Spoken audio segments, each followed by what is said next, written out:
Hello दोस्तों। तो आज मैं लेकर के आया हूँ जेनरेट वर्ब।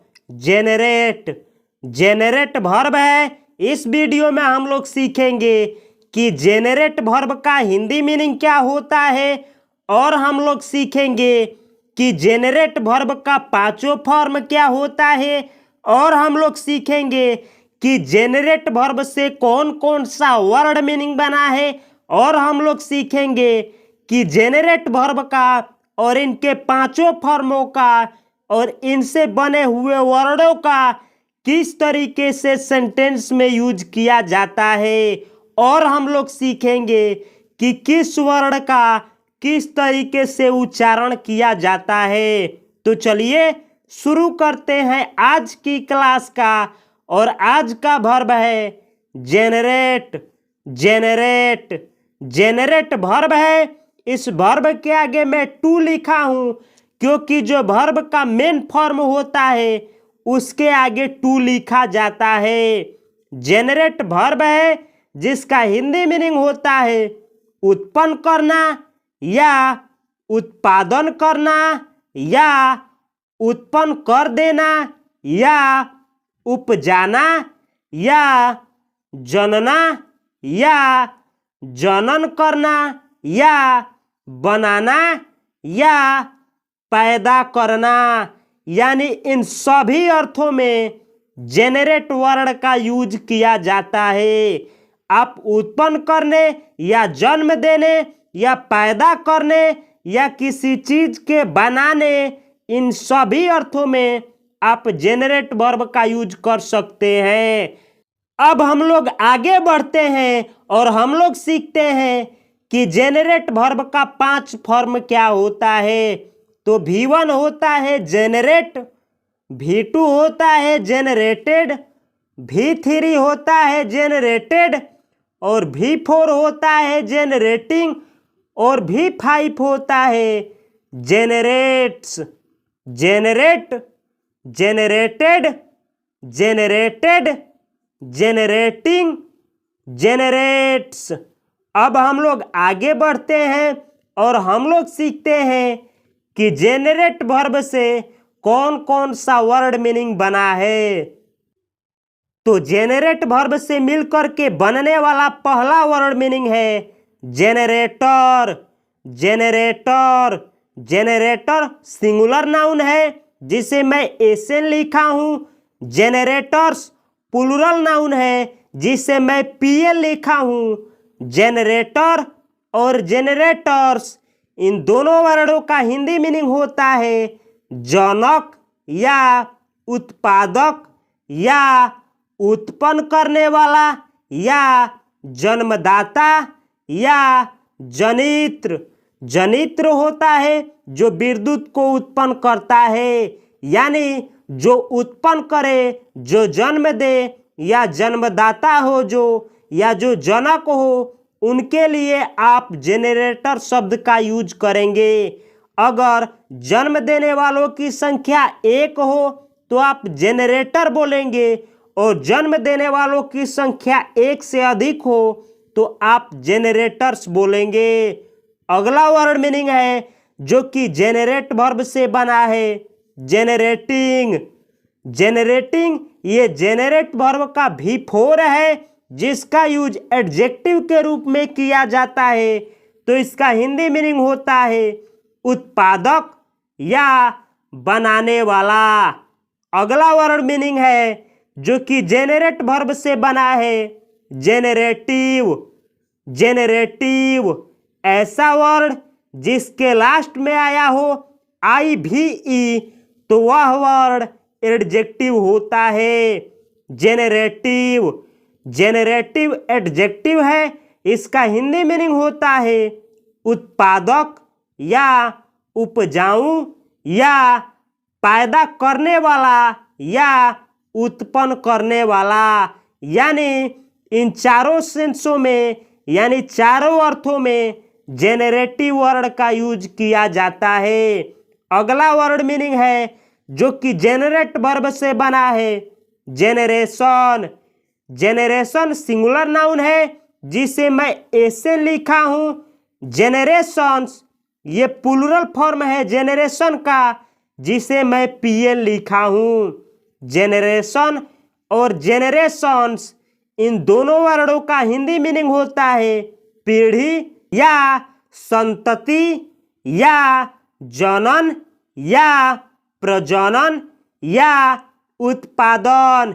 यानी इन पांचों अर्थों में जेनरेशन और जेनरेशंस, इन दोनों वर्डों का यूज किया जाता है। जैसे 2G, 5G, 6G ये लिखा जाता है तो 2G का मतलब होता है दूसरा जेनरेशन, 6G का यानी छठा जेनरेशन, 5G का मतलब पांचवा जेनरेशन, यानी G का मतलब होता है जेनरेशन।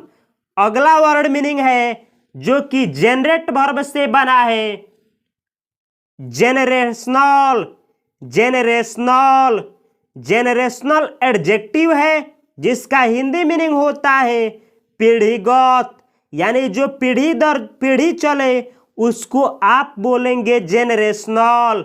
अगला वर्ड मीनिंग है जो कि जेनरेट वर्ब से बना है, जेनरेटिविटी। जेनरेटिविटी जेनरेटिविटी का हिंदी मीनिंग होता है सृजनात्मकता। जेनरेटिविटी यानी सृजनात्मकता। जेनरेटिविटी नाउन है, इसका प्लूरल फॉर्म भी होता है जेनरेटिविटीज। अगला वर्ड मीनिंग है रीजेनरेट। रीजेनरेट, जिस तरीके से जेनरेट वर्ब होता है तो उसी तरीके से रीजेनरेट वर्ब भी होता है। रीजेनरेट वर्ब जिसका हिंदी मीनिंग होता है फिर से उत्पन्न करना या पुनर्जीवित करना। यानी कोई व्यक्ति या कोई जानवर मर गया हो तो उसको फिर से जीवित करने को बोला जाता है रीजेनरेट, या किसी चीज को पुनः निर्माण करने को या उत्पन्न करने को बोला जाता है रीजेनरेट। रीजेनरेट वर्ब है जिस तरीके से सेंटेंस में जेनरेट वर्ब का यूज किया जाता है उसी तरीके से रीजेनरेट वर्ब का भी यूज किया जाता है। इसका भी 5 फॉर्म होता है, रीजेनरेट, रीजेनरेटेड, रीजेनरेटेड, रीजेनरेटिंग और रीजेनरेट्स। रीजेनरेट भी वर्ब है। अब हम लोग सीखेंगे कि किस तरह से इंपरेटिव सेंटेंस में V1 के रूप में जेनरेट वर्ब का यूज किया जाता है। तो अगर आपको किसी से कहना हो उत्पन्न करें तो आप इंग्लिश में बोलेंगे जेनरेट। जेनरेट यानी उत्पन्न करें। अगला सेंटेंस है, अगर आपको किसी से कहना हो उत्पन्न न करें, यानी आप किसी को मना करते हैं और बोलते हैं कि उत्पन्न मत करें या उत्पन्न न करें, तो आप इंग्लिश में बोलेंगे डोंट जेनरेट। Don't generate. अगला सेंटेंस है, अगर आपको किसी से रिक्वेस्ट करना हो और कहना हो कृपया उत्पन्न करें, तो आप इंग्लिश में बोलेंगे प्लीज जेनरेट। प्लीज यानी कृपया, जेनरेट यानी उत्पन्न करें। तो इस सेंटेंस का हिंदी मीनिंग हुआ कि कृपया उत्पन्न करें। अगला सेंटेंस है, अगर आपको किसी से कहना हो विषय में रुचि उत्पन्न करें, तो आप इंग्लिश में बोलेंगे generate interest in the topic. Generate interest यानी रुचि उत्पन्न करें, इन द टॉपिक यानी विषय में। तो इसका हिंदी मीनिंग हुआ कि विषय में इंटरेस्ट यानी रुचि उत्पन्न करें। अगला सेंटेंस है, अगर आपको किसी से कहना हो अधिक राजस्व उत्पन्न करें, तो आप इंग्लिश में बोलेंगे जनरेट मोर रिवेन्यू। जनरेट यानी उत्पन्न करें, मोर रिवेन्यू यानी अधिक राजस्व। तो इसका हिंदी मीनिंग हुआ कि अधिक राजस्व उत्पन्न करें। अगला सेंटेंस है, अगर आपको किसी से कहना हो नए लीड उत्पन्न करें, तो आप इंग्लिश में बोलेंगे generate new leads. Generate new leads. Generate यानी उत्पन्न करें, न्यू लीड्स यानी नया लीड। तो इसका हिंदी मीनिंग हुआ कि नया लीड या नया लीड्स उत्पन्न करें। अगला सेंटेंस है, अगर आपको किसी से कहना हो टीम में उत्साह उत्पन्न करें तो आप इंग्लिश में बोलेंगे generate enthusiasm among the team. Generate enthusiasm among the team. Generate enthusiasm यानी उत्साह उत्पन्न करें, अमॉन्ग द टीम यानी टीम के बीच में या टीम में। तो इसका हिंदी मीनिंग हुआ कि टीम में उत्साह उत्पन्न करें। अब हम लोग सीखेंगे कि किस तरह से प्रेजेंट इंडेफिनिट टेंस में जेनरेट वर्ब का V1 और V5 का प्रयोग किया जाता है। तो अगर आपको किसी से कहना हो मेहनत सफलता उत्पन्न करती है तो आप इंग्लिश में बोलेंगे hard work generates success. Hard work generates success. Hard work यानी मेहनत, जनरेट्स यानी उत्पन्न करती है, सक्सेस यानी सफलता। तो इसका हिंदी मीनिंग हुआ कि कड़ी मेहनत या मेहनत सफलता उत्पन्न करती है। अगला सेंटेंस है, अगर आपको किसी से कहना हो सकारात्मक सोच सकारात्मक रवैया उत्पन्न करती है तो आप इंग्लिश में बोलेंगे positive thinking generates a positive attitude. Positive thinking generates a positive attitude. Positive thinking यानी सकारात्मक सोच, जनरेट्स यानी उत्पन्न करती है, अ पॉजिटिव एटीट्यूड यानी एक सकारात्मक रवैया या एक सकारात्मक विचार। तो इसका हिंदी मीनिंग हुआ कि सकारात्मक सोच एक सकारात्मक रवैया उत्पन्न करती है। अगला सेंटेंस है, अगर आपको किसी से कहना हो कंप्यूटर सटीक परिणाम उत्पन्न करते हैं तो आप इंग्लिश में बोलेंगे computers generate accurate results. Computers generate accurate results. तो इसका हिंदी मीनिंग हुआ कि कंप्यूटर उत्पन्न करते हैं एक्यूरेट रिजल्ट्स यानी सटीक परिणाम या सही परिणाम। तो इस सेंटेंस का हिंदी मीनिंग हुआ कि कंप्यूटर सही परिणाम उत्पन्न करते हैं। तो आप देख सकते हैं कि इस सेंटेंस में मैं जनरेट वर्ब का V5 का और इस वाले सेंटेंस में मैं भी जनरेट वर्ब का V5 का और इस वाले सेंटेंस में मैं जनरेट वर्ब का V1 का यूज किया हूं। अब हम लोग सीखेंगे कि किस तरीके से पास्ट इंडेफिनिट टेंस में जनरेट वर्ब का V2 का यूज किया जाता है। तो अगर आपको किसी से कहना हो जन्मदाता ने आपको पैदा किया तो आप इंग्लिश में बोलेंगे the generator generated you. The generator generated you. The generator यानी जन्मदाता ने, जनरेटेड यानी पैदा किया, यू यानी आपको। तो इसका हिंदी मीनिंग हुआ कि जन्मदाता ने आपको पैदा किया।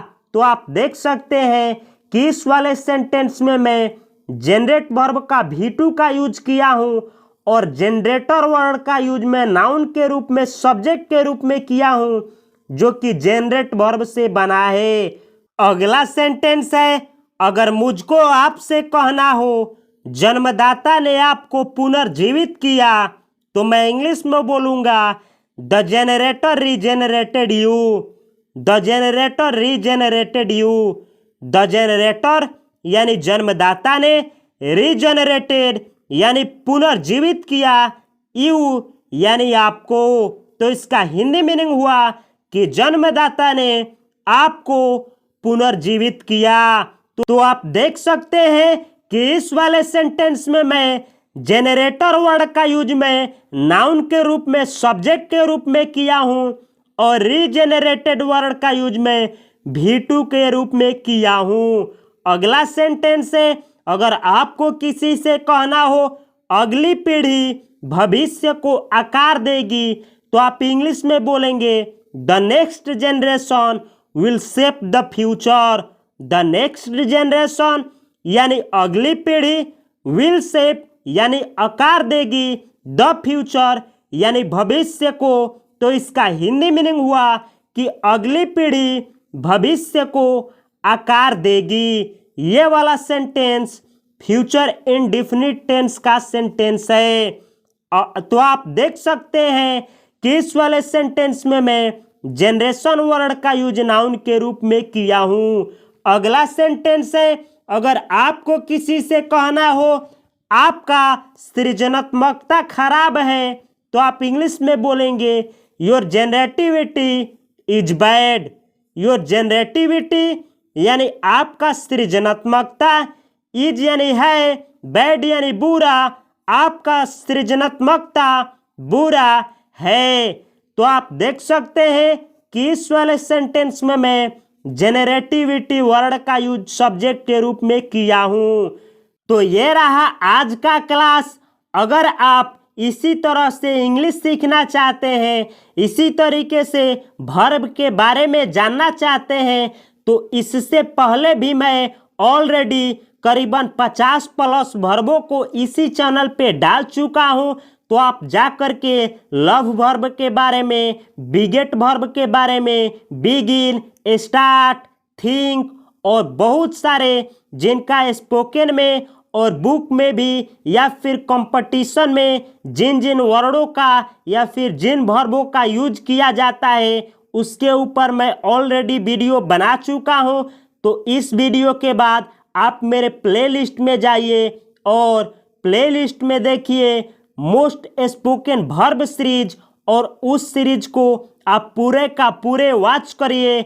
आपका सेंटेंस बनाने का हैबिट और वर्ड मीनिंग का प्रैक्टिस और किस तरीके से वोकैबुलरी आपके माइंड में बढ़ता है, यह ऑटोमेटिक सीरीज बढ़ा देगा। तो इसी तरीके से इंग्लिश सीखने के लिए और मेरे चैनल पे बने रहने के लिए आपको और आपकी पूरे परिवार को मेरी तरफ से हार्दिक शुभकामनाएं। नमस्कार, जय हिंद।